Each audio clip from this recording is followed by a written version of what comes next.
When I was feeding my son his soft-boiled egg, my wife's childhood friend insisted on feeding his own child, and then shoved a whole hot egg into my 8-month-old son's mouth, burning it until it was covered in blisters. I begged her to take him to the hospital, but she just sneered. "You feed him all the time and nothing happens, what's the big deal?" I felt utterly hopeless. So I called and said, "Withdraw all investments, I want her bankrupt within 3 days." For 3 years, I had secretly helped my wife build her company, concealing my identity as an investor, but now, all I wanted was for her to hit rock bottom. "Grace, please, save him. He's your own son." A scoff echoed from the other end of the line. "A male escort's offspring like yours is nothing but an inferior embryo. Do you really think I care if it lives or dies?" Then, I heard Vance's child crying on her end. "Grace, come quick, the baby's crying." The call was immediately disconnected. I couldn't help but laugh at my own foolishness. Ever since Grace gave birth, Vance had been instigating Ethan to hold me captive. Several bodyguards took turns guarding me, preventing me from leaving or entering the villa. Helpless, I could only kneel before a bodyguard. "Please, just let me go see a doctor. I promise I won't run off. I promise, whatever he's paying you, he'll double it."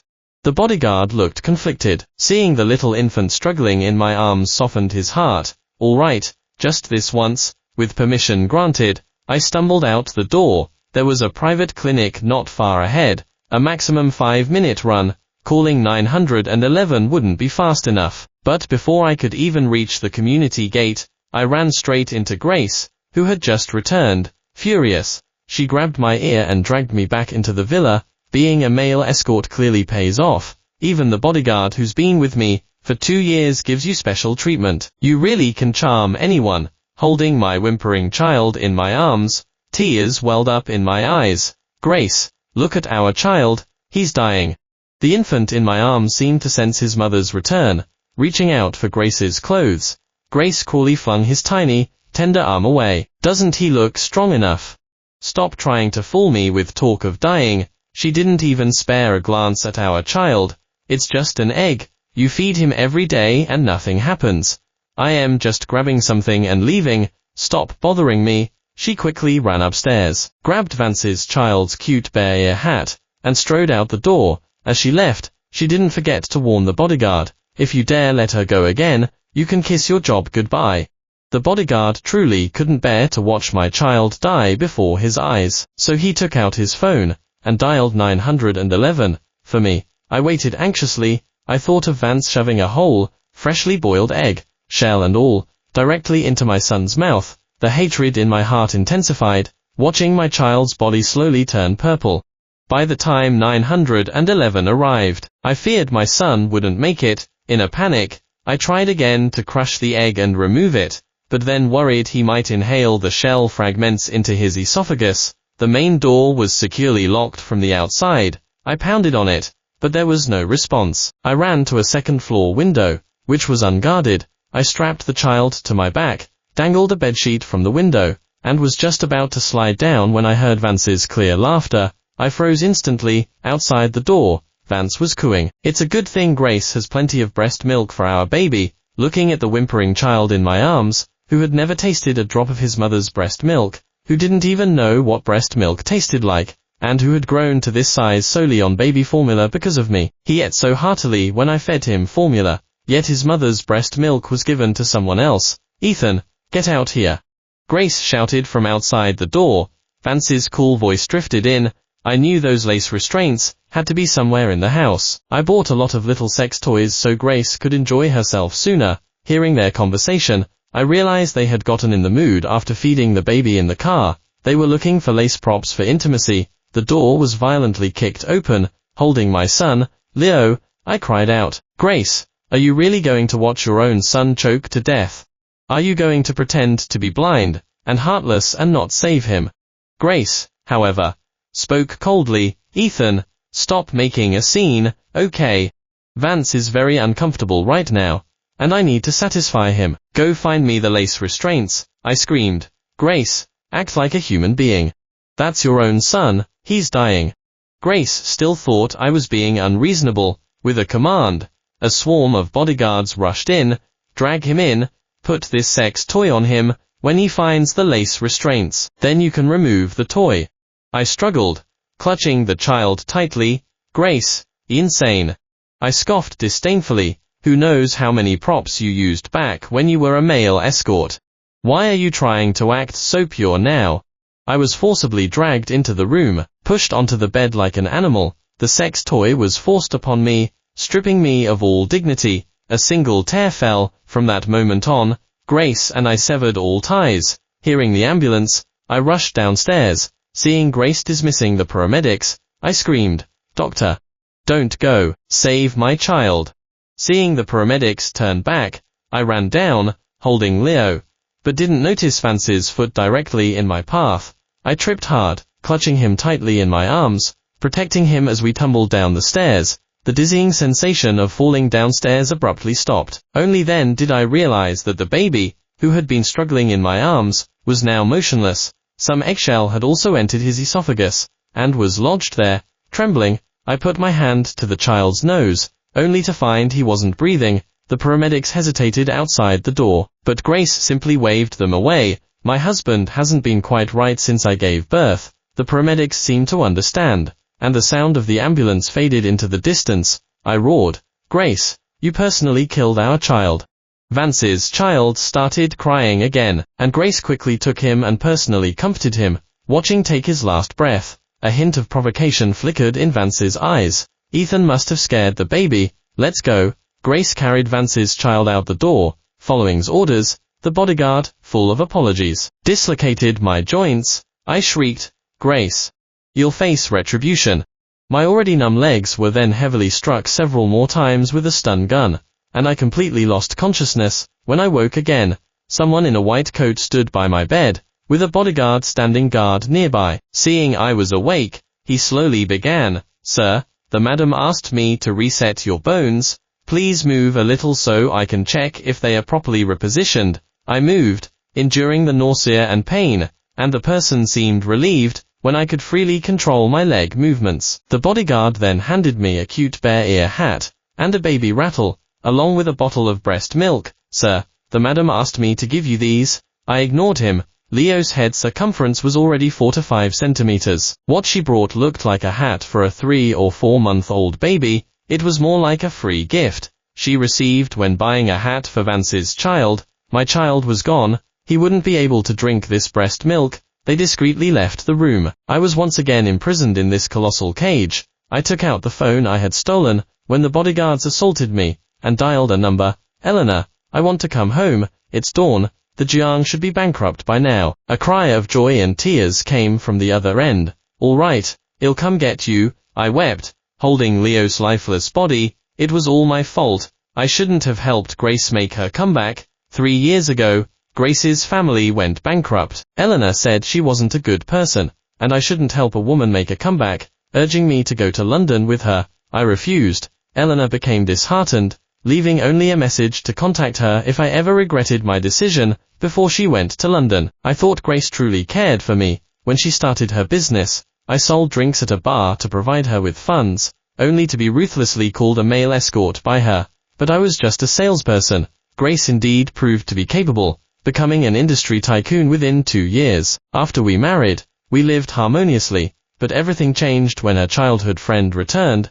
I couldn't accept her transformation, and I knew Vance was only after Grace's money. So, I secretly investigated Vance, found intimate photos of him with other women, and showed them to Grace. To my surprise, Grace not only refused to believe me, but also leaked photos of me trying to please her in bed. Grace flung the photos hard onto my face. "Don't you just love slandering people? This is just a warning. Next time, it won't be just these. It'll be your intimate photos." At that point, I felt utterly disheartened, preparing to ask my mother to come get me. Grace was convinced that I had photoshopped's pictures. She snatched my phone, slammed it down hard, and it shattered into pieces. "What good is this phone besides interrupting my work? All you do with it is create fake photos to deceive me." Grace slammed the door shut and locked the main entrance from the outside. I was confined there for 3 days. Eleanor said she would arrive in 2 days. I watched helplessly as Leo's body slowly grew stiff beside me, and I meticulously arranged all of his clothes. He was gone, yet I couldn't even give him a cremation. I couldn't accept it. I opened the fireplace and lit a fire. Slowly, I began burning household items, and the fire grew larger. I coughed as I continued to feed it more things. Thick smoke deeply filled my nostrils, making it hard to breathe. I felt as if I was going to join Leo. Leo, don't be scared. Dad's coming. After I said that, my consciousness slowly faded. Slap. Just as I regained consciousness, Grace slapped me across the face. I realized I had been saved. Your methods are getting more and more despicable. I slowly opened my eyes, realizing I was in my room, and Leo's body was still in his stroller. Grace gripped my wrist. Why are you so thin? Don't pull these stunts. It's not like no one's bringing you food. Stop with the hunger strike routine. Yet no one had brought me food for 3 days, and Leo's death had left me unable to eat anything at all. As soon as Vance entered, he covered his nose. What is that? Why does it smell so bad? He then deliberately looked at me. How could it not stink? Leo's body had been in this room for 3 days. Vance pretended to sniff around, walking a circle in the room, his gaze fixed on my son's stroller. What is this? It's all black. Is performing some kind of dark magic. Grace immediately went over to look as well. She clearly didn't recognize her son. After all, she hadn't looked at the child in 3 months. Grace had never given him a proper look since Vance gave birth to his child when Leo was 3 months old. Babies change the fastest before they turn 1. You might not even recognize them after just a few days, let alone now, with lividity on his skin, and the unremoved egg still in his mouth. He barely looked like my Leo. Grace picked up the child, her expression tense. I thought she had recognized our child. To my shock, she opened the window and threw Leo's body from the 2nd floor. I immediately got out of bed and rushed downstairs from the 2nd floor. Stepping outside, I felt a sharp pain from the twigs beneath my feet, and realized I wasn't wearing shoes. Grace, are you insane? That's Leo. Grace and Vance also came downstairs. Don't think you can trick me by using Leo's swaddling blanket. What kind of demonic thing is this? Vance whined beside her. Yeah, I feel so uneasy and sick just looking at it. Lily has been crying too. I knelt in the grass, clutching Leo. Eleanor would be here in half an hour. All I had to do was ignore them, but persisted. Take that thing from his hands, carry it to and feed it to the mastiff. There was a ferocious dog Grace kept. If taken to Leo's body would surely be completely destroyed. No. Grace, that's your son's body. Grace sneered. Where does he look like our Leo? Get it away from me, now. Leo was violently snatched away, tossed into the car like an object. Seeing them about to drive off, I ran and stood in front of the car. Grace pulled me back, but the car sped away. Are you insane, Ethan? I seized the opportunity to snatch Grace's car keys, got in the car, and sped after them. I drove wildly, chasing them all the way to the soles of my feet were already raw and bleeding. No. I am holding the child. The second before they threw Leo into the dog kennel, I snatched him back. Grace got out of the car right after me. Bring out the mastiff. Let's see if he can protect it then. They smelled the meat and lunged forward. Tear open that swaddling blanket. I want to see what's inside. Vance, however, panicked. Let's not look. Grace, it just makes me sick. I was struggling with the bodyguard when, unexpectedly, as the bodyguard pulled at the swaddling blanket, and I pulled back, Leo rolled out and fell. Grace, release the mastiff. Let it eat that filth. The was slowly released from its kennel, and I was pinned to the ground by the bodyguard, unable to move. Grace saw the red string on Leo's foot. Don't think you can fool me by tying Leo's red string on that filth. Grace had tied it on Leo when he was born, saying, "Our must be safe and sound," but she had forgotten. The slowly advanced, and the sound of a helicopter came from overhead, as the mastiff was about to devour my son. I thrashed desperately on the ground. No. Grace. I am begging you. Grace looked down at me, her gaze fixing on my chest. During the struggle, my shirt had somehow been torn open, revealing my defined abs. Her throat unconsciously moved, and a malicious grin played on her lips. All right, I'll give you a chance. I called off the mastiff. Grace then extended her foot from her high heel, and stepped on my face. If you satisfy me, I'll let you keep this filth. I didn't hesitate. I dropped to my knees, holding her foot. I kissed my way up her leg. Grace looked utterly entranced, making strange noises. Hurry, I can't wait. She cupped my face, forcing my head back. Humiliated, I could only open my mouth. The next second, Grace suddenly released me. She kicked the mastiff, which had been eyeing Vance greedily. The abruptly changed direction, turning back to bite Grace. The sound of the helicopter drew their attention. It slowly descended about a kilometer away from us. I broke free from the bodyguard, put the swaddling blanket on Leo, and boarded the helicopter. Once the mastiff bit something, it wouldn't let go. Vance was 2 meters away from Grace. Grace, I'll save you. As the mastiff was about to bite through Grace's leg, get the stun gun. The finally released its grip only after being electrocuted into unconsciousness, and Grace also fainted. As soon as Grace regained consciousness, she asked about Ethan's whereabouts. Where's Ethan? Vance was beside her. Ethan was taken away, by helicopter no less. Grace, you have Vance with you, from now on. Grace seemed to come to a realization, clutching Vance's hand tightly. Did you also think that child was Leo, which is why you made me release the mastiff? Vance looked nervous, but then remembered that Ethan had taken all the child's belongings, and he composed himself before speaking. How could that be? Grace, that was clearly Ethan's demonic creation. It better be. Grace felt an emptiness in her heart. Was that child truly Leo? Ethan had clearly said he would never leave her in this life. Seeing lying in the spot where Ethan should have been, Grace felt an inexplicable annoyance. Vance, why don't you go back to our place for now? Vance didn't expect Ethan to say that. He froze for a moment, then squeezed out a fine through gritted teeth. Grace looked at the empty space beside her. Ethan had clearly said he would wait for her no matter how late she returned.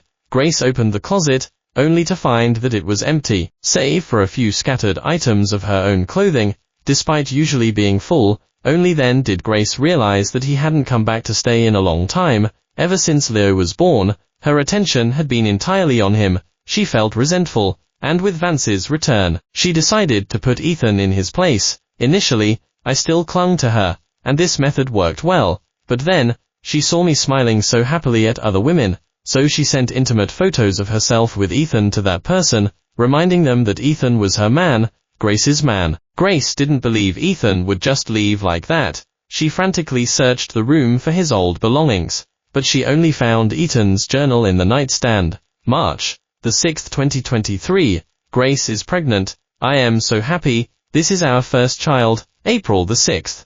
We can hear the baby's heartbeat. It's amazing. The back of the journal was filled with ultrasound photos. It wasn't until Grace found the paternity test results that she understood. A casual remark she had made that day had deeply wounded Ethan. Grace saw that the paternity test result stated a 99% probability.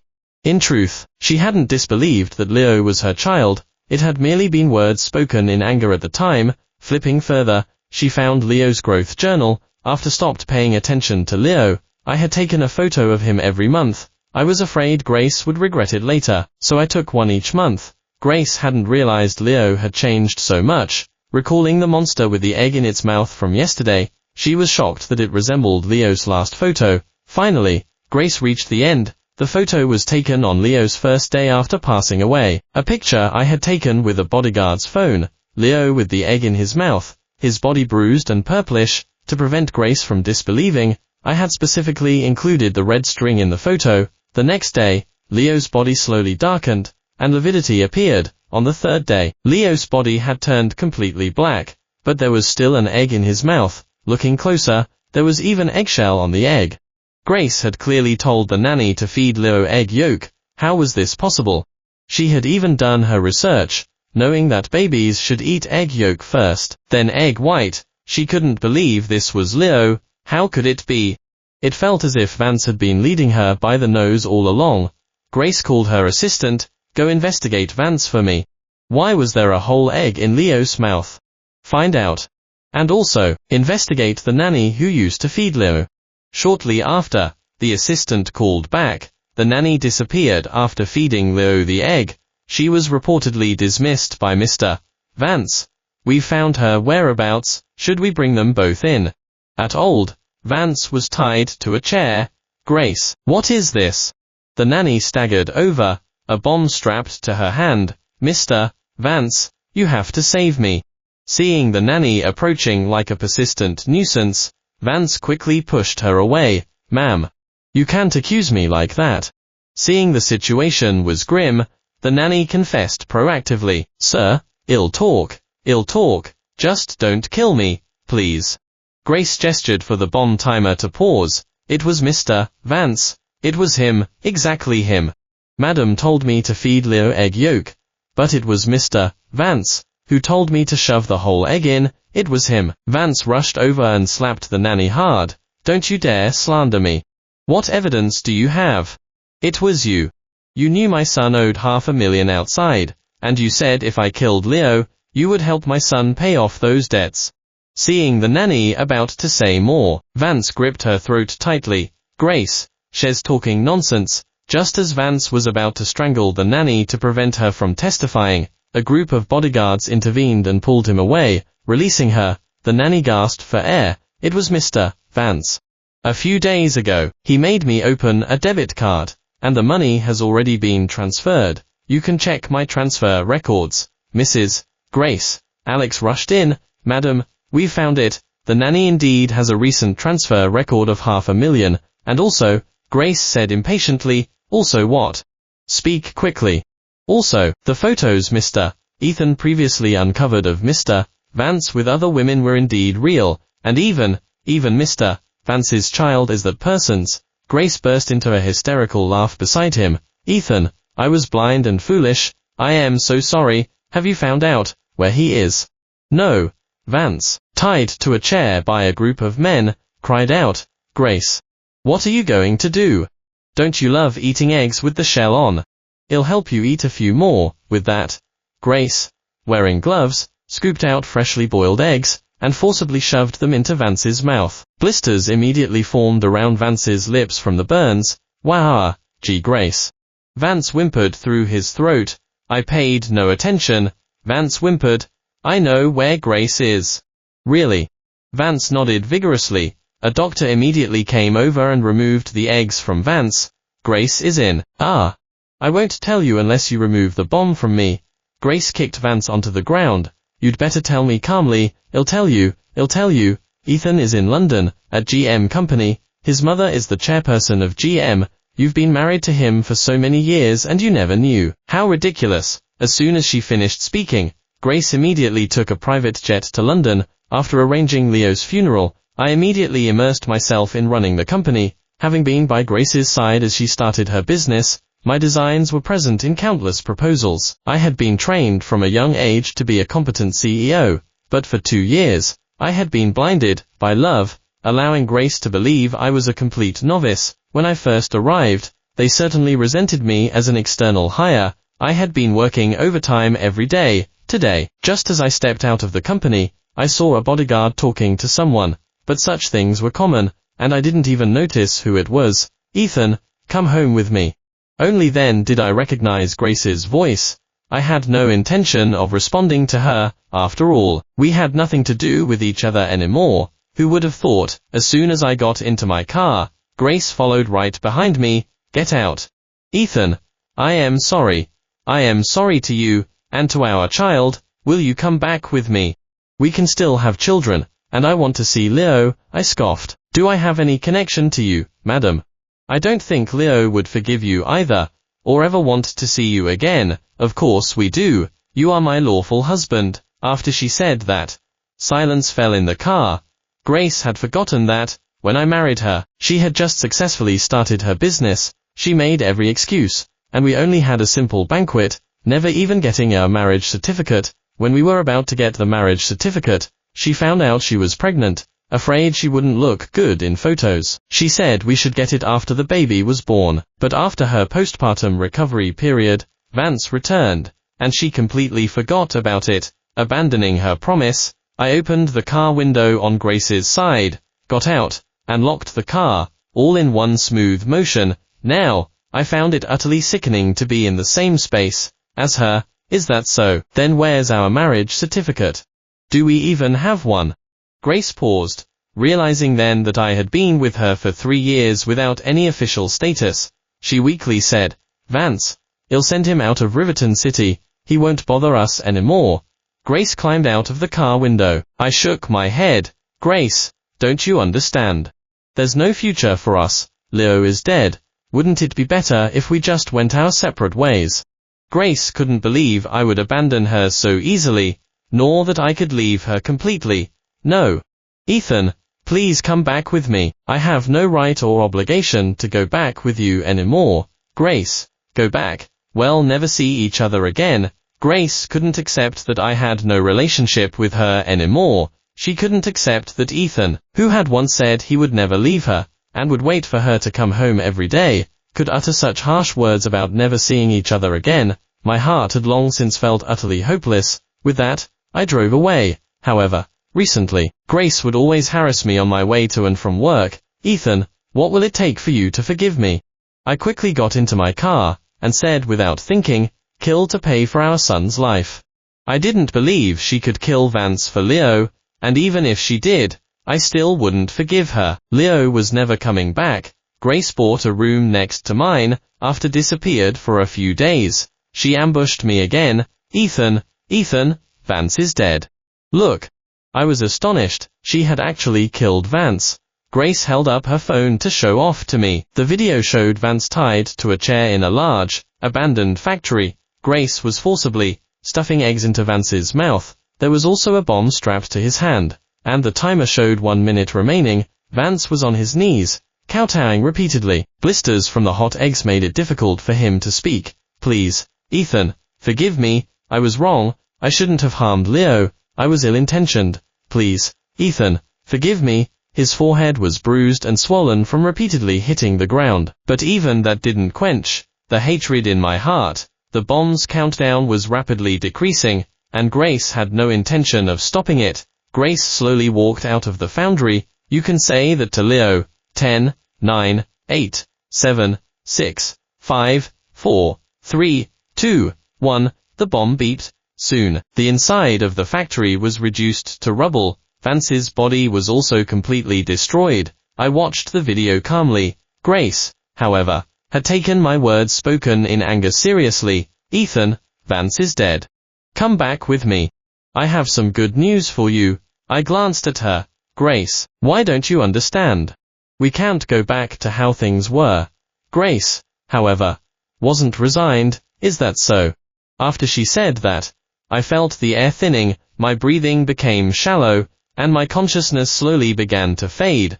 She had a sedative on her. I woke up to find myself in Grace's matrimonial bedroom. I instinctively recoiled. This place reminded me of the scene where Leo passed away. I curled up on the bed, unable to shake off the image of Leo's passing from my mind. It was Grace's familiar tactic again, house arrest. But this time, I jumped from the second floor. Since she wouldn't yield to force, I'd try a softer approach. Upon hearing about my broken bones, Grace dropped her meeting and ran a dozen red lights to rush back. Seeing her rush towards me, I embraced her tightly. Grace, I am scared. Being here, I keep thinking about Leo's death. All right, I'll take you away. Jumping from the second floor had given me a fracture. The doctor said I had to use a wheelchair for 3 months. Grace noted down the precautions and then took me to another house in the suburbs. But I suddenly pulled her hand. Grace, can I come to work with you?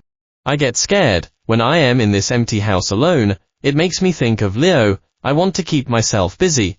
Grace was startled. It seemed I hadn't used the tender address for her in a long time, and since I brought up Leo, she couldn't refuse. She quickly nodded in agreement. Grace, I am injured now, so I need to be with you all the time. Indeed. After that, Grace took me with her to work every day, and I became her personal secretary. She thought that because I was injured and confined to a wheelchair, I couldn't leave her, but she never suspected that while serving as her secretary, I was constantly stealing the company's technology and core concepts. Indeed, I had secretly invested in Grace's company with my own money. The people she found were all highly capable and intelligent, some even comparable to the core team at my mother's main company. For instance, Sarah, who was currently in my office. Mr. Ethan, did the CEO need me for something? No. I needed to see you. I am sure you've heard of GM Company, right? Well, a friend of mine works there. I believe your skills and intelligence are too good to be wasted here. If you're interested, I can recommend you. After all, I am poaching talent, so naturally, it comes with a high price. Seeing look quite conflicted, I didn't press further. Here is his business card. You can contact him if he interested. All right.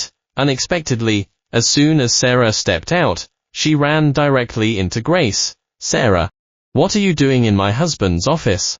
Mister, Ethan wanted to discuss something with me. Grace put down the food she was holding. Tell HR, your termination letter will be delivered to you tomorrow. You don't need to come in. I inwardly rejoiced. Now that Grace had fired her, I wouldn't have to spend a fortune to poach her. As I was lost in thought, Grace grabbed my face. Ethan, remember you are my husband. I quickly nodded. She had one of these fits every day. There was no need to pay attention. My leg had almost completely healed, yet Grace hadn't noticed that I had poached almost all of the company's core team. Ethan, when your leg heals, let's get our marriage certificate. Okay. I casually nodded in agreement. Grace, can you transfer me a copy of Vance's video? Grace, however, became wary. What do you need it for? Every time I think of Leo, I feel deeply remorseful. It's fine, the person who harmed him is already dead. Grace was still very cautious. I had poached most of the people I needed. Once I got the video, I could leave. I hadn't had a chance until today. I returned from getting x-rays at the hospital, and Grace happened to be in a meeting. Her laptop was in the office. Knowing her password, I immediately opened it. I searched for a long time, but couldn't find it. I rummaged through everything, finally locating the USB drive in the safe. I inserted it. The video was the first one there. I quickly took out my own USB drive, copied a version, and put it back in the safe. Just as I was hiding the USB drive, Grace walked in. Ethan, what are you doing? I picked up the takeout I had just ordered from the table. I just left the hospital and remembered you hadn't eaten, so I brought you some. I'll head out now. All right. Stepping out the door, I went straight to the police station, reporting the crime and submitting the evidence in one swift motion. Grace looked utterly shocked when she was taken to the police station. Ethan, you, a life for a life. It's only right. Stay inside and reflect. Grace, and your company now bears the goo. Ethan's surname, name. Just as I walked out of the police station, I heard Grace yelling from inside. Ethan, I love you. I sneered. What a lovesick fool she was pretending to be. In this life, we would never meet again.